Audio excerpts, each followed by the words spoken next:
रेनू डाकिये के हाथ से तार का लिफाफा लेकर बाग की ओर दौड़ पड़ी, जहां राय साहब, मालकिन और संध्या बैठे शाम की चाय पी रहे थे। रेनू के हाथ में लिफाफा देखकर संध्या ने पूछा, कौन आया है? पोस्टमैन, पापा का तार आया है। लिफाफा पापा के हाथ में थमाते हुए रेनू एक ही सांस में सब कह गई। सबकी दृष्टि राय साहब के मुख पर जम गई, जो तार देखकर पीला पड़ गया था। तार पकड़ते ही उनके मुख पर प्रसन्नता की लहर दौड़ गई और साथ ही सबकी रुकी सांसें चलने लगी। मालकिन ने झट से पूछा, किसका है? बेला का, कल शाम की गाड़ी से आ रही है। तार संध्या के हाथ में देते हुए राय साहब ने प्लेट से एक लड्डू उठाकर मुंह में डाल लिया। रेणु तो सुनकर नाचने ही लगी। कल मेरी दीदी आएगी और यह खबर सुनाने पड़ोस में चली गई। बेला संध्या से छोटी तथा रेणु से बड़ी थी। राय साहब जी दिल्ली से बंबई स्थानांतरित हुए तो उन्हें बेला को विवश होकर हॉस्टल में छोड़ना पड़ा। बीए का अंतिम वर्ष था और मुंबई यूनिवर्सिटी की पढ़ाई दिल्ली से बिल्कुल अलग थी। कल वो परीक्षा समाप्त होने के पश्चात पहली बार बंबई आ रही थी। शाम को जब आनंद उनके यहाँ आया तो रेणु ने सबसे पहले उसे यही समाचार सुनाया। आनंद ने बातों ही बातों में संध्या से पूछा, कैसी है तुम्हारी बहन? जैसे हमारी नई गाड़ी, संध्या ने दबी मुस्कान में उत्तर दिया। वाह, ये गाड़ी और बेला की तुलना अनोखी है। तो देख लेना, जैसे हमारी गाड़ी लेटेस्ट मॉडल की है, वैसे ही मेरी बहन फैशन में तो सारे कॉलेज में प्रथम है। तब तो परीक्षा में भी प्रथम आएगी। आनंद की बात सुनकर संध्या की हंसी छूट गई। आनंद ने धीमे स्वर में कहा, जान पड़ता है कि बेला से तुम्हें कुछ डर है। भला वो क्यों? इसीलिए कि उसके उपहास में तुम्हें आनंद आता है। मैं तो आपके कहने के ढंग पर हंस पड़ी, वरना आप ही बोलो, क्या कोई अपनी खुद की बहन से ईर्ष्या करता है, और फिर वो भी छोटी बहन से? कल कौन सा दूर है, सब सामने आ जाएगा। और हाँ, तुम तो स्टेशन जाओगी ना? और आप भी। रेणु ये कहते हुए उनकी ओर बढ़ी, जो शायद खड़ी उनकी बातें सुन रही थी। दोनों ने मुड़कर उसे देखा। दोनों को अपनी ओर अपलक यूं देखते हुए रेणु फिर बोली, हाँ, आपको भी जाना होगा। पापा कह रहे हैं हमारी बेला नई गाड़ी में घर आएगी। तो मेरा इसमें क्या काम है? आनंद रेणु की चुटकी लेते हुए बोला। ड्राइवर के बिना गाड़ी कैसे चलेगी? ये कहते हुए रेणु भाग गई। चल नटखट कहीं की, कहकर संध्या ने उसे पकड़ने का विफल प्रयास किया और फिर दोनों हंस पड़े।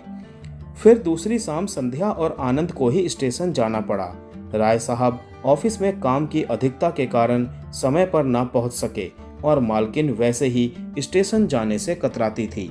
स्टेशन पर पहुंचकर आनंद ने मोटर की चाबी निकालते हुए संध्या से पूछा, परंतु संध्या, जब बेला पूछेगी कि मैं कौन हूँ तो तुम क्या कहोगी? हमारा ड्राइवर। संध्या होठों पर एक चपल मुस्कान लाते हुए बोली। सुंदर। कुछ समय हास प्रयास ही रहेगा। शीघ्रता से दोनों पूछताछ कार्यालय की खिड़की पर पहुंचे और आनंद ने दिल्ली एक्सप्रेस के आने का समय पूछा। वो तो आ चुकी। कब? अभी अभी। संध्या जल्दी से भीतर भागी। आनंद रुककर भीतर से निकलने वाले यात्रियों को ध्यानपूर्वक देखने लगा। आने वाली हर लड़की उसे बेला ही जान पड़ती, परंतु उनके संग किसी और को देखकर हर बार उसे अपना अनुमान बदलना पड़ता। इतने में उसकी दृष्टि दूर प्लेटफॉर्म पर खड़ी संध्या पर पड़ी, जो कुली से सामान उठवा रही थी। पास ही पीठ किए एक लड़की सलवार कमीज पहने उससे बातें कर रही थी। तो बेला आ गई। आनंद के शरीर में सिहरन सी दौड़ गई। वो धीरे धीरे पांव बढ़ाता कार की ओर बढ़ा, इस विचार से कि बेला उसे ड्राइवर समझेगी। उसके माथे पर श्वेत बिंदु झलक उठे। अभी वो सोच ही रहा था कि किसी की आहट ने उसे चौंका दिया। वे दोनों निकट आ पहुंची थी। बेला से आंखें चार होते ही वो स्तब्ध सा रह गया। आधुनिक फैशन की युवती, अलौकिक सौंदर्य, जिसकी एक दृष्टि ही देखने वाले को बेसुध बनाने के लिए पर्याप्त हो। बेला का अछूता माधुर्य एक ही झलक में बिजली की भांति चकाचौंध सा कर गया। दोनों ने एक दूसरे को देखा और पल भर के लिए देखते ही रह गए। कुली ने सामान मोटर के पीछे रखा। बेला और संध्या मुस्कुराती हुई पीछे की सीट पर बैठ गई। बेला तो इस गाड़ी को देखकर फूली ना समा रही थी। जब गाड़ी पार्किंग स्टैंड से उतरकर पक्की सड़क पर आई तो बेला ने धीमे से पूछा, परंतु दीदी ये कौन है? ओ, ये हमारा ड्राइवर है। क्या कहा ड्राइवर? आश्चर्य से बेला उसे देखते हुए बोली। हाँ, इसमें आश्चर्य की कौन सी बात है? कुछ नहीं, यूं ही। बेला खिलखिलाकर हंसने लगी और फिर हंसते हुए बोली, दीदी पापा ने गाड़ी तो गाड़ी, ड्राइवर भी लेटेस्ट मॉडल का रखा है। संध्या उसकी ये बात सुनकर तनिक घबरा सी गई, कहीं आनंद बुरा ना मान जाए। बेला फिर कहने लगी, और हाँ दीदी, ये ड्राइवर कुछ अनाड़ी सा ज्ञात होता है। देखो ना, डर के मारे उसका पसीना छूट रहा है। ये क्या कह रही हो? हाँ, सामने देखो, रंग पीला और माथे पर पसीना। संध्या ने सामने शीशे में देखा। आनंद की दशा सच में ऐसी ही थी। उसी पल आनंद ने रुमाल से पसीना पोंछ लिया। गाड़ी रुकते ही बेला बाहर निकली। मम्मी, पापा और रेणु पहले से ही उसके आने की प्रतीक्षा कर रहे थे। बेला भागकर पापा से लिपट गई। उन्हें छोड़ जैसे ही वो मम्मी से गले मिल रही थी, उसने संध्या तथा आनंद को गाड़ी से अपना सूटकेस उतारते देखा। बेला झट से बोली, दीदी रहने दो, ड्राइवर खुद ही रख लेगा। ड्राइवर? आश्चर्य से राय साहब के मुख से निकला। मेरा आशय, बेला कहते कहते रुक गई। संध्या उसे मौन रहने का संकेत कर रही थी। समय की कठिनाई का अनुमान लगाकर वह उसकी बात काटते हुए बोली, पापा, बेला शायद इससे अनजान है कि अभी तक हमारे पास ड्राइवर नहीं है, इसीलिए आज आनंद साहब को कष्ट उठाना पड़ा। राय साहब कृतज्ञतापूर्वक आनंद की ओर देखकर बोले, आप तो मुझे लज्जित कर रहे हैं, भला ये भी कोई बड़ा काम था? ओ, आप मिस्टर आनंद? विस्फारित नेत्रों से देखते हुए बेला ने आश्चर्य से कहा, क्या संध्या ने इनके विषय में तुमसे कुछ नहीं कहा? ये मिस्टर आनंद है, जनरल मोटर कंपनी के सेल्स मैनेजर, और ये गाड़ी भी इनकी ही पसंद की है। ओ नमस्ते, दीदी ने तो मुझे कुछ और ही बताया था। इस बात पर सभी हंस दिए।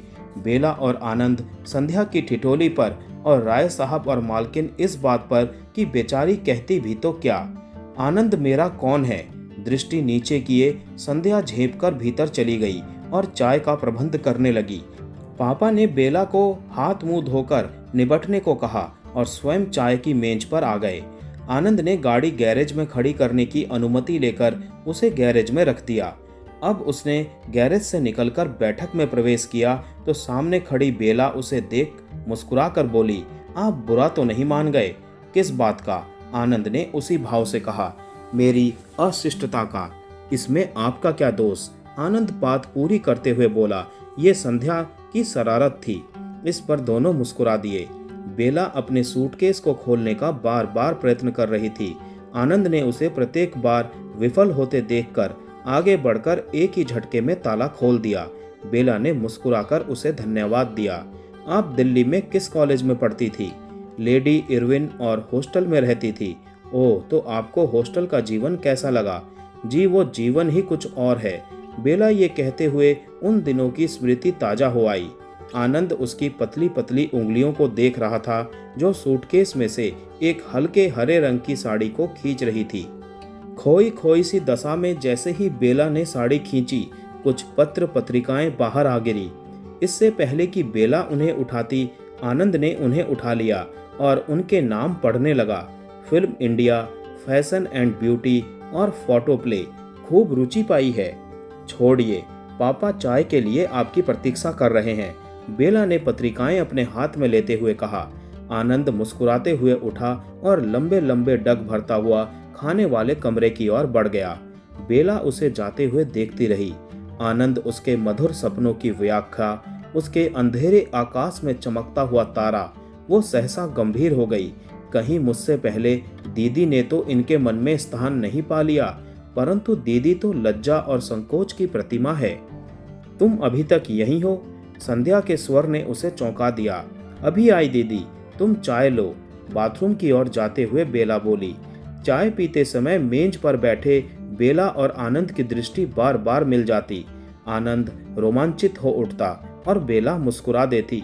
जब भी वो छिपी दृष्टि से संध्या को देखता कि कहीं वो ये सब देख तो नहीं रही, तो वहां भी होठों पर मुस्कान ही पाता। दोनों बहनों के होठों पर मुस्कान खेल रही थी। अंतर केवल इतना था कि एक की मुस्कान चंचल थी, बिजली की भांति कौंधने वाली, दूसरी सौम्य और शांत फूलों पर जैसी फैली ज्योत्सना की भांति।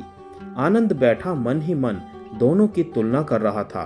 बेला की आंखों में मादकता और संध्या के नैनों में संकोच। कितनी भिन्नता थी दोनों में। एक में ज्वाला थी और दूसरी में ओस। एक और उठती घटाएं और दूसरी ओर रिमझिम फुहार।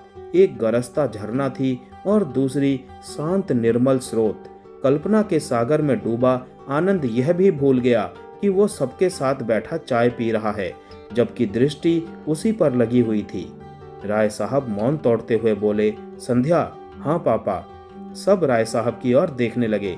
आनंद की चाय का प्याला खाली हो गया है और तुम्हें पता भी नहीं। ओ, संध्या लजा गई। आनंद अभी कुछ कह भी ना पाया था कि संध्या ने केतली की ओर हाथ बढ़ाया। बेला ने उसे रोक दिया और केतली स्वयं उठाते हुए बोली, संध्या के हाथों की बनी चाय तो आप बहुत पी चुके। यदि अनुचित ना हो तो ये प्याला मैं बना दूं। क्यों नहीं, क्यों नहीं, सभी ने एक साथ कहा। बेला जब चाय डाल रही थी तो आनंद की दृष्टि बार बार बेला पर जा पड़ती। गर्म चाय से निकलता हुआ धुआं बेला के बालों में ऐसे विलीन हो रहा था जैसे श्वेत बदली काली घटाओं में समा रही हो। आनंद के चले जाने के बाद दोनों बहनें अपने कमरे में चली आईं। यात्रा की थकान के कारण बेला तो कंबल ओढ़कर लेट गई, किंतु संध्या उसके समीप ही बैठकर स्वेटर बुनने लगी। दीदी, बेला ने करवट लेकर पुकारा। हाँ बेला, आनंद साहब यहाँ दिन प्रतिदिन आते हैं, नहीं तो सप्ताह में 1-2 बार आते हैं। नहीं तो वो तो यहीं रहते हैं। कहाँ? बेला विस्मय से कुछ उठते हुए बोली, इस घर के प्रत्येक व्यक्ति के मन में। हट जाओ। वो एक दीर्घ निश्वास लेते हुए फिर लेट गई। मैं झूठ थोड़े ही कह रही हूँ, तुम ही कहो, क्या तुम्हारे मन को नहीं भाए? मन भाए? बेला ने यह कहकर लाश से मुंह सिरहाने में छिपा लिया। 2 क्षण मौन के पश्चात बोली, नहीं, वो क्यों, रुचि अपनी अपनी। बेला ने कंबल ओढ़ लिया और अंधेरे में मुंह छिपा कल्पना में आनंद के चित्र बनाने लगी। आनंद से हुई भेंट ने उसके मन में हलचल मचा दी थी। चुपचाप पास लेटी बेला को देखकर संध्या सोचने लगी कि बेला ने झूठ कहा था। यदि उसे आनंद भाया नहीं होता तो वो उसके विषय में पूछती ही क्यों? संभव है मम्मी ने बेला को आते ही सब कुछ बता दिया हो और वो केवल उसे छेड़ने को कह रही हो। इस विचार से संध्या मन ही मन मुस्कुरा उठी। करती भी क्या, व्यक्ति का जीवन बालू की अट्टालिका और आशा पर ही तो निर्भर है। अगले दिन शाम को बेला बाथरूम में खड़ी नल पर हाथ धो रही थी कि अचानक उसकी दृष्टि बाहर फाटक पर पड़ी, जिसे आनंद भीतर से बंद कर रहा था। उसे देखते ही उसके होठों की गंभीरता मुस्कान में परिवर्तित हो गई और वो जल्दी हाथों से साबुन उतारने लगी। सहसा उसके हाथ रुक गए और वो उन्हें नल के नीचे ही रखे बाहर की ओर देखने लगी। संध्या आनंद का अभिवादन कर रही थी। आनंद ने उसकी चुटकी ली और दोनों मुस्कुराते हुए भीतर आ गए। बेला ने अनुभव किया कि किसी अज्ञात भावना ने उस पर अधिकार कर लिया है। सहसा उसे विचार आया, क्या दीदी और आनंद को एक साथ देखकर वो ईर्ष्या करने लगी है? ये विचार आते ही वो मुस्कुरा दी। यदि दीदी उससे ऐसे संबंध रख सकती है तो भला उसे कौन रोकेगा? मुझे देखकर भी तो आनंद के होठों पर मुस्कुराहट आ जाती है और फिर मैं दीदी से अधिक सुंदर भी हूँ। यदि दीदी उसके मन पर अधिकार कर सकती है तो क्या मैं उसके मन में प्रेम की आग नहीं लगा सकती? ऐसे ही विचित्र और गलत विचार बार बार बेला के मस्तिष्क में चक्कर काटते रहे।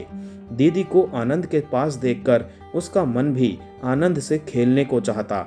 वो भी चाहती कि कॉलेज की मीठी बातें सुनाकर उसके साथ हंसे, परंतु क्या दीदी उसे इसका अवसर देंगी भी? ये विचार आते ही वो सोच में पड़ गई। जैसे ही वो अपने कमरे की ओर जाने को मुड़ी, आनंद के शब्दों ने उसके पांव रोक दिए।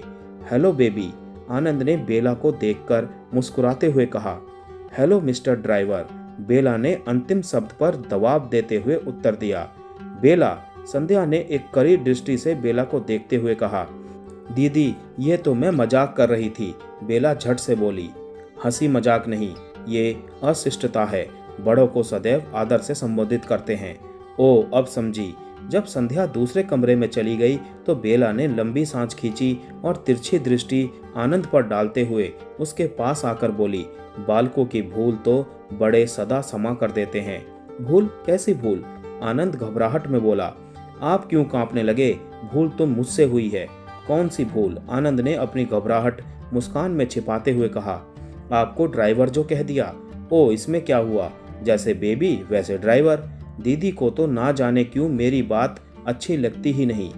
दीदी जो ठहरी, बड़े छोटों को डांटने डपटने का अधिकार रखते ही हैं। इस पर दोनों हंस दिए। बेला हंसी रोकते हुए बोली, चलिए अब आप तो यहीं जमकर रह गए। ओ, मैं तो भूल ही गया, मुझे देरी हो रही है। कहाँ के लिए? मैं और संध्या थिएटर जा रहे हैं। यदि बुरा ना समझें तो मैं भी चलूं? हाँ, तुम भी चलो, लेकिन पापा से पूछ लो। आप घबराइए नहीं, मैं पूछ लूंगी।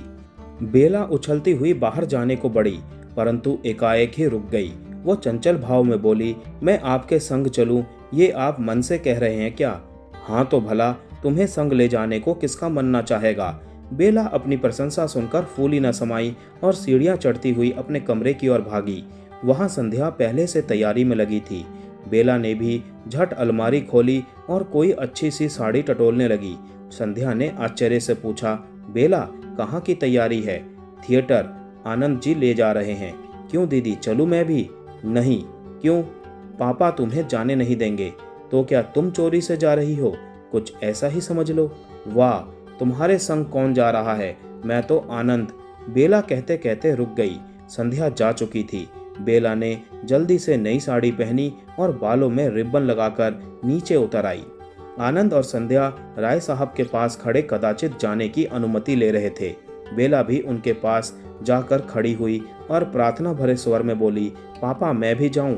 नहीं, राय साहब ने तनिक कठोर स्वर में कहा। बेला ने आशापूर्ण दृष्टि से आनंद की ओर देखा, जो उससे आंखें ना मिला सका, और राय साहब से बोला, जाने दीजिए, टिकट तो मिल ही जाएगा। नहीं, ऐसी कोई बात नहीं, आप जाइए, इसे अभी पढ़ाई करनी है। इन बातों के लिए बहुत समय पड़ा है। राय साहब का यह दृढ़ निश्चय देखकर दोनों चुपचाप चले गए। बेला जल भुनकर रह गई। अपने कमरे में लौटकर उसने क्रोध में कपड़े बदले और पुस्तक लेकर बिस्तर पर बैठ गई। खाने के लिए नौकर बुलाने आया तो उसे डांट कर भगा दिया। बेटी को मनाने जब मम्मी आई तो दरवाजा अंदर से बंद कर लिया, और जब पापा की आवाज सुनाई दी तो बत्ती बुझाकर लेट गई। पापा ने एक दो बार पुकारा, किंतु वो चुप रही। जब सभी हार कर चले गए तो अंधेरे में लेटी बेला कल्पना में आनंद के चित्र बनाने लगी। उन सुनहरे सपनों में खोई बेला की ना जाने कब आंख लग गई। अचानक बाहर किसी धमाके से उसकी नींद खुल गई। अंधेरे में घूमती हुई उसकी दृष्टि जब एकाएक सामने दूसरे पलंग पर पड़ी तो उसने उसे खाली पाया।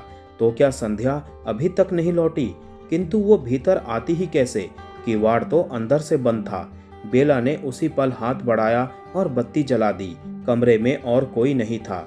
घड़ी रात के 11 बजा रही थी। बेला पलंग से उठी। उसने दरवाजा खोलकर बाहर झांका। पापा के कमरे से छनके आते हुए उजाले से उसने अनुमान लगाया कि वो अभी सोए नहीं। धीरे से दबे पांव वो सीढ़ियां उतर गई और बाथरूम की ओर चल दी। जैसे ही उसने बत्ती जलाने के लिए हाथ बढ़ाया तो वो सिहर उठी। उसकी दृष्टि द्वार के शीशों से बाग में छिपे सीमेंट के बेंच पर पड़ी। आनंद व संध्या एक दूसरे के आलिंगन में बंधे थे। छिटकी चांदनी में दो यौवन को यूं मदमाते देख बेला को रोमांच हो आया और कुछ ही क्षणों में ज्वाला भड़कने लगी। आखिर दीदी को इतनी आज़ादी क्यों? तो क्या दीदी आनंद से प्रेम करती है और मेरा उसके साथ जाना उसकी आज़ादी में बाधा थी? सबको तो शिक्षा देती है, किंतु खुद को देखो। और ना जाने क्यों ऐसे ही कितने प्रश्न उसके मस्तिष्क में मंडराने लगे, किंतु प्रत्येक प्रश्न उसके हृदय पटल पर द्वेष की एक गहरी रेखा अंकित कर गया। जैसे ही आनंद ने संध्या के होठों को छुआ, बेला के शरीर में फुरेरी सी दौड़ गई और उसने आंखें बंद कर ली। उसने भी अपने होठों पर जलते अंगारे अनुभव किए। कुछ समय बाद जब उसने अपनी आंखें खोली तो देखा कि वो दोनों बेंच छोड़कर दरवाजे की ओर बढ़े जा रहे थे। बेला दबे पांव अंधेरे में छिप गई। तो अब जाऊं क्या? आनंद ने संध्या का हाथ छोड़ते हुए कहा। मन तो नहीं चाहता, परंतु परंतु आपका जाना ही उचित है, आनंद बात पूरी करते हुए बोला। दोनों की एक हल्की सी हंसी इस सन्नाटे में गूंज गई। दो विवश हृदयों का विवश संसार, कितना उल्लास है इसमें। मन में इन्हीं विचारों को लिए संध्या भीतर गई। आनंद जल्दी से पांव बढ़ाता अपनी कार की ओर लपका। आज वो बहुत खुश था। गाड़ी में बैठते ही उसने सीट पर रखे फूल को उठाया जो कुछ समय पहले संध्या के बालों में था। उसने फूल को सूंघते हुए गाड़ी स्टार्ट कर दी। कुछ समय बाद उसे कार में लगे शीशे में किसी लड़की की छाया दिखाई दी। गाड़ी में छाया देखकर तुरंत ही चौंक कर उसने गाड़ी को ब्रेक लगा दी और विस्मयपूर्वक दर्पण की छाया को देखने लगा। आनंद ने झट से भीतर उजाला किया और मुड़कर पिछली सीट पर देखा। बेला उसे देख मुस्कुरा रही थी। आनंद आश्चर्यचकित उसे ही देख रहा था कि वो बोल उठी, चौंक क्यों रहे हो? मैं हूँ बेला, परंतु यहाँ कैसे, कब? सोचा थिएटर में तो साथ नहीं ले गए, कार में तो ले ही चलेंगे। बावली तो नहीं हो गई? इतनी रात गए कोई देख लेगा तो क्या? बेला अथवा संध्या में कोई अंतर नहीं। ओ, अब समझा। क्या दीदी तुम्हें थिएटर नहीं ले गई ना, इसी से तुम रूठी हुई हो? नहीं तो ये अनुमान आपने कैसे लगाया? मेरा आशय है उसकी इच्छा, तुम्हारी ही दीदी है, इसमें मेरा क्या दोष? आनंद के इस उत्तर पर बेला हंसने लगी और बोली, आप इतने चिंतित क्यों हैं? मैंने कोई उल्हाना तो नहीं दिया। तो फिर अपना अधिकार बड़ों के पश्चात छोटे कैसे? मैं समझा नहीं। अब मेरी बारी है घूमने की। बेला देखो, बालपन मत करो, आधी रात को घूमना ठीक नहीं है। जाओ घर, वचन देता हूँ कल अवश्य ले चलूंगा। तो वचन देते हैं आप? हाँ भाई, अब देर ना करो, गाड़ी से उतरो। तो आपको मेरी बात भी माननी होगी। क्या? बेला मुस्कुराई और अगली सीट पर आ गई। अभी आनंद असमंजस में ही था कि उसने अपनी बाहें उसके गले में डाल दी। एक बार मुझे भी अपने बाहों में ऐसे ही बांध लो जैसे दीदी को। बेला सुध-बुध खो बैठी हो क्या? नहीं, बल्कि आपको सुध में लाना चाहती हूँ। आनंद उलझन में पड़ गया कि क्या करे। फिर बोला, यदि मैं तुम्हारी प्रार्थना ना मानूं तो मुझे ये पूरी रात गाड़ी में बितानी होगी। तो मुझे जाकर राय साहब को बताना पड़ेगा। आप जरूर जा सकते हैं, बेला ने बहुत ही रूखेपन से उत्तर दिया। आनंद उसकी ये हट और चंचलता देखकर असमंजस में पड़ गया। अंत में हार कर उसे यह विलक्षण अनुरोध स्वीकार करना ही पड़ा। कुछ पलों के लिए वे एक दूसरे में लीन हो गए। तीव्रता से चलता श्वास और धड़कता हुआ शरीर। जब वे अलग हुए तो आनंद ने ऐसा अनुभव किया कि मानो कोई एक झटके से उसे स्वर्ग से नरक में फेंक गया हो। जब वो कुछ संभला तो बेला मोटर के नीचे खड़ी उन्मादपूर्ण नयनों से उसकी ओर देख रही थी। एक बात पूछूं? बेला ने चंचलता से पूछा। हाँ, वो थिएटर अच्छा था अथवा ये नाटक? वो थिएटर, आनंद ने धीरे से कहा और मोटर स्टार्ट करके चला गया। चलते चलते उसने बेला की ओर देखा। वो क्रोध में लाल हो रही थी। वो कुछ दूर तक दर्पण में तो उसे देखता रहा। बेला अपने छोटे से नाटक की सराहना ना पाकर चुपचाप उदास खड़ी थी। आनंद ने सोचा, जीवन के किसी मोड़ पर कभी कभार ऐसी घटनाओं का सामना करना ही पड़ता है। उसकी हंसी छूट गई।